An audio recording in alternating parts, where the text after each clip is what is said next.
Hey, the Walrus Clown here. First things first. This video is not meant for children, and in fact gets quite saucy. There's a card in the corner that will take you to my review channel if you're underaged or just sensitive to that kind of stuff, and B, 15.ai doesn't have that wide of a range of voices, so I've cast other voices for the Ben 10 cast. Sorry if this upsets some people, but things are what they are. Anywho, starting things in 3, 2, 1...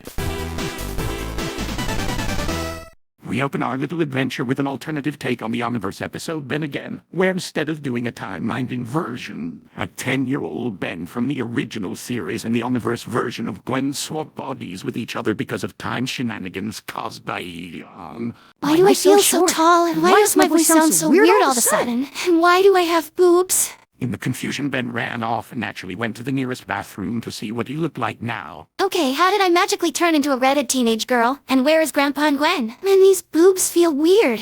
After a long discussion with Professor Paradox, and after listening to so much techno-babble that his head almost exploded, he gathered that the professor could undo everything, and no one would remember any of it, but it would take about 3 months to do this by Ben's perception of the present. So naturally, after getting the professor to help him explain everything to Max, older Ben, and the rest of Gwen's friends and family, they decided to take a who cares. In about 3 months, this will never have happened, and no one will remember approach, and just decided to let Ben do whatever because the fact that everything would be undone meant it would be impossible for Kid Ben to ruin Gwen's life. So Ben first decided to get lunch by himself instead of being babysat for a change. But unfortunately, they forgot to explain a few things to him before letting Ben go. So Ben got weirded out after he had to go to the little girl's room while in his teenage cousin's body. Oh, I knew girls were different down there, but still, that was embarrassing. So Ben thought that his embarrassment was at its zenith, but he was wrong. After going home, his future mom and Gwen's mom sat him down and had a chat. And the next image is self-explanatory from there. If I was going to remember any of this, I would never bully Gwen about anything ever again. So after finally being free from hygiene for now, Ben decided to use his new age and high for a multitude of things he could never do otherwise,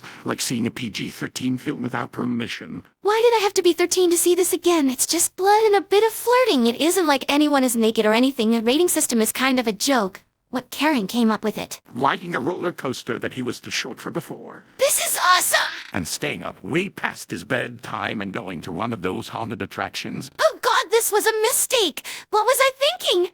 But then Ben ran into Kai, and because she was aware of Kid Ben's crush on her, she decided to humor him with a pity date. But then Ben's crush plus Gwen's teenage hormones equaled this happening. Am I in trouble? No, it's my fault.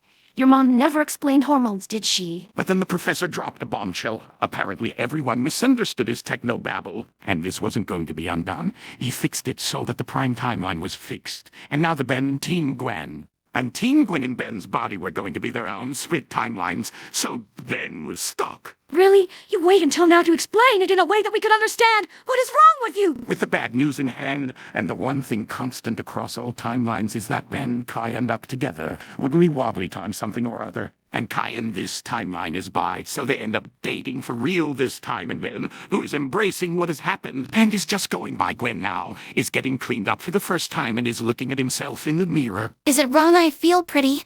Because I think I might look good right now. He, or is it she now, ends up meeting Kai at a high-end dance club, and things go extraordinarily well. Hey, is there somewhere private we can go? Yes, Gwen's old magic library hangout only lets me and people with me in. It seems like things are going to get really saucy here in a minute. This feels weird, but in a good way, and I like it. Yeah, I never thought I'd end up meeting a kid swapped into a teenage girl's body, let alone grown like them. So weird. Hey, are you ready to go again? Yes, I am. And with everything that has happened, Ben and Kai have ended up together. Jeez, we just can't keep our hands off each other, can we? This is like the 4th time we've tried to watch this movie. Ben has embraced his new, unusual circumstances, and has learned to enjoy his new life, and has learned to use Gwen's magic, and is a pretty proficient mage now, and has even managed to continue to be a superhero. It's hero time! Hey, the Walrus Clown here. If you like what you saw, please like, comment, subscribe, click the bell, and turn on notifications. Making this was a lot harder than I thought it would be. Anywho, see you next time, Soapaholics. Bye. Boo!